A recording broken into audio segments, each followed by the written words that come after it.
Let's start here. Becoming a billionaire is not a moral achievement. In many cases, it requires timing, proximity to capital, aggressive leverage, and a tolerance for ethical gray areas that many people are unwilling to accept. This video is not praise or critique, but rather analysis. I'm interested in the mechanics. The strategic thinking behind that level of wealth building is instructive. If you aim for infrastructure at that scale and fall short of $1 billion, you still land in rare air. Or as some say, shoot for the moon, because even if you miss, you'll land among the stars. So today, I want to study 5 Black American figures whose wealth crossed into billionaire territory or is deliberately oriented toward it, and extract the pattern. As Issa Rae said in the 2017 Emmys, I'm rooting for everybody Black. And rooting in this context means studying the blueprint. Born in Houston, Texas, Beyoncé's childhood was defined by a rigorous performance schedule and a family that sacrificed their financial stability to support her talent. Her early career in Destiny's Child saw her dominate the R&B landscape, yet she remained a passenger in a system controlled by traditional labels and management.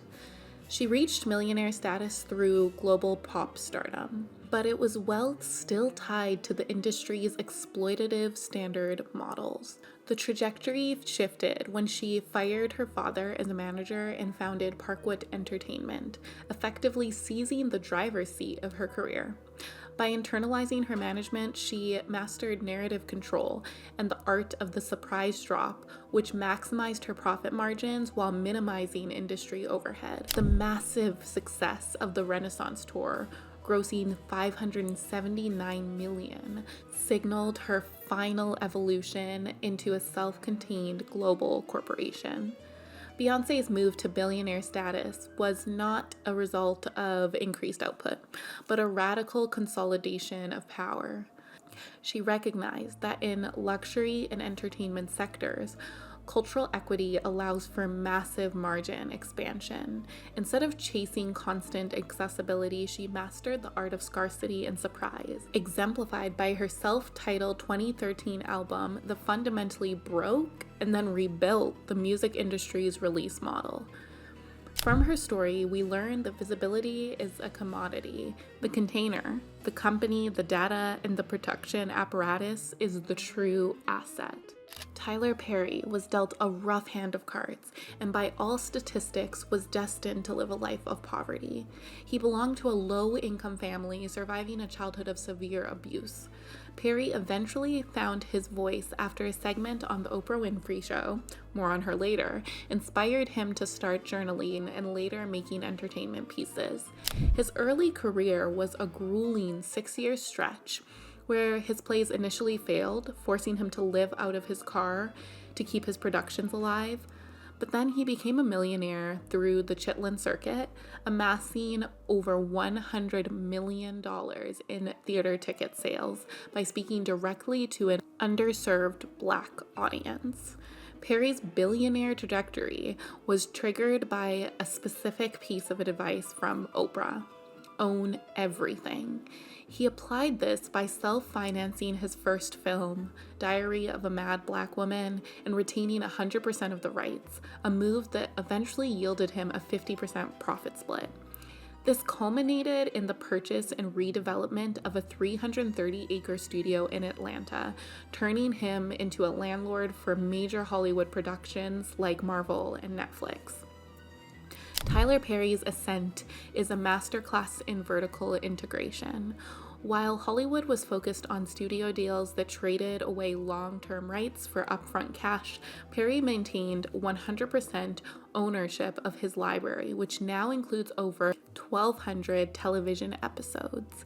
His 330-acre studio on former Confederate ground, kind of poetic when you really think about it deeply, transformed him from a creator into a landlord of the industry.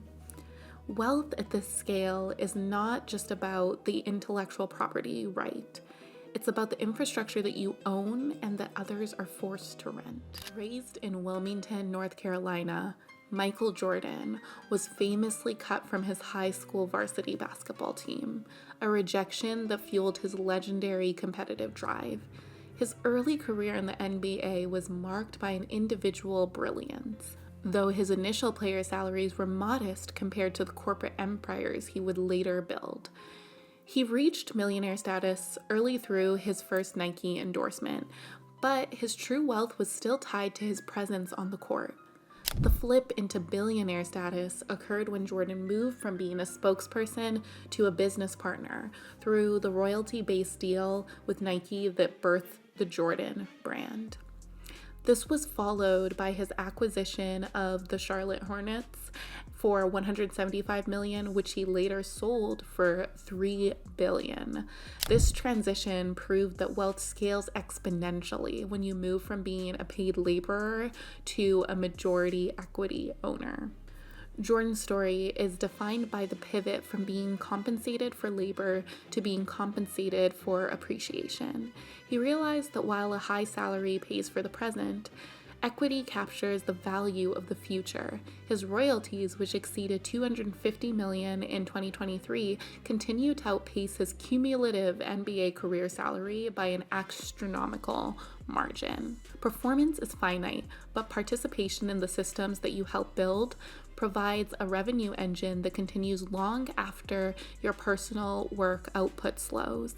And perhaps I'm preaching to the choir here, but instead of thinking about the world as lower, middle, upper class, I always think that there are only two classes, the working class and the owning class. And being part of the owning class is the only way to build true wealth without tying it to your labor. As promised, let's return to the mother of all Black billionaires. Born in rural Mississippi to a single mother, Oprah's childhood was marked by poverty and significant trauma. Her early career in local news saw her struggle with standard reporting before finding her niche in the talk show's format, where her empathy became her biggest asset. She reached millionaire status quickly as the host of her national shows, but she was still technically an employee of the syndication company. The catalyst for her billionaire status was founding Harpo Productions, which allowed her to own the rights to her show and control its distribution. She then leveraged this platform to negotiate equity stakes in major brands, most notably Weight Watchers, essentially becoming her own venture capitalist. By aggregating the trust of millions, she built a platform that functioned as an ecosystem of wealth independent of her daily presence on screen. Oprah transitioned from being a personality to a platform by identifying the audience as an asset class. Through Harpo Productions, she didn't just host her show.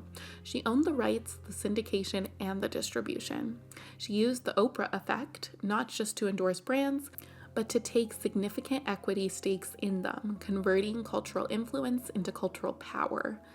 Like Tyler Perry, she is a lesson in ownership, but furthermore, she shows us how easily trust is monetized. Oprah walked so that modern-day influencers could run, and I predict more and more wealth being concentrated in individuals who have cultivated trust platforms. Lastly, raised in Los Angeles, Meghan Markle spent her childhood on television sets where her father worked, fostering an early familiarity with the media industry. Her career was defined by the hustle of a working actress, eventually finding stability and moderate wealth through her 7-season run on the legal drama Suits. She achieved global millionaire status through her career. This wealth grew during her subsequent marriage to the British royal family and the global platform that it provided, though this additional few million came with extreme institutional restrictions and a media frenzy.